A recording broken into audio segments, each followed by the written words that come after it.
সুন্দরবনের ঝড়খালি থেকে বেরিয়েই দেখবে একটা বাজার আছে, ওই বাজারে আমি মধুর সন্ধানে গেছিলাম একটা দোকানে। তোমার কাছ থেকে মধু নেবো? হ্যাঁ দিদি ভাই, খুব ভালো মধু, ভালো সুন্দরবনে এই ফটোটা দেখে রাখবে, ভালো লাগে অবশ্যই একদম ভিডিও করে দিচ্ছি ওই জন্য। আচ্ছা এই মধুটা কত দাম বলো তো? এটা এটা 500 আছে, 175 টাকা, মানে 350 টাকা কিলো বিক্রি করি। 500 আছে, 175 টাকা। হ্যাঁ হ্যাঁ। আর এটা হচ্ছে কাঁচের শিশি, এটা হচ্ছে এই ছোট 250, এটা হচ্ছে 120 টাকা বিক্রি করা হয়। আচ্ছা এটা 250, 120 টাকা। হ্যাঁ হ্যাঁ।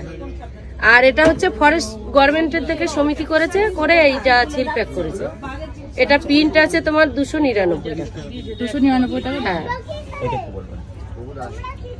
আর এই ছোটটা আছে, এটা হচ্ছে 250 গ্রাম, এটা হচ্ছে 199 টাকা। তো তোমাকে ফোন করলে তুমি ডেলিভারি করো?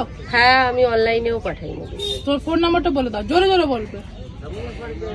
7478932530, সাগরদ্বীপ স্টল দোকানের নাম। আচ্ছা, আর তোমার নাম? আমার নাম সুলতা সর্দার। যা হাসিটা দিচ্ছে, লাখ টাকার হাসি। মানে আমি তো বিহারে থাকি, তো আমি কি যদি তোমাকে ফোন করি পাবো? দিদি বিহারে তো এখনো কোনোদিন পাঠাইনি, বর্ধমান পর্যন্ত পাঠিয়েছি আমরা। তুমি বেঙ্গলের মধ্যে? হ্যাঁ হ্যাঁ, এখনো বাইরে তো পাঠাইনি কোনোদিন, এখন তাও চেষ্টা করে দেখবো যদি পাঠানো যায়। সত্যি এইগুলো একদম ন্যাচারাল মধু তো দিদি ভাই, এইগুলো সত্যি খুব ভালো, খাওয়া উপকার। বাচ্চাদেরও দেওয়া চলবে? হ্যাঁ, বাচ্চা বয়স্ক সবাই খেতে পারে। সবাই খেতে পারে। হ্যাঁ মধু, হ্যাঁ একদম সুন্দরবনের জঙ্গলেরই মধু।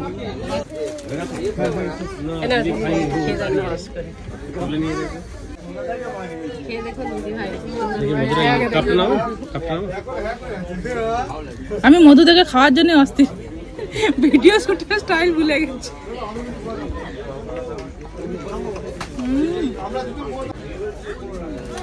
ঠিক আছে।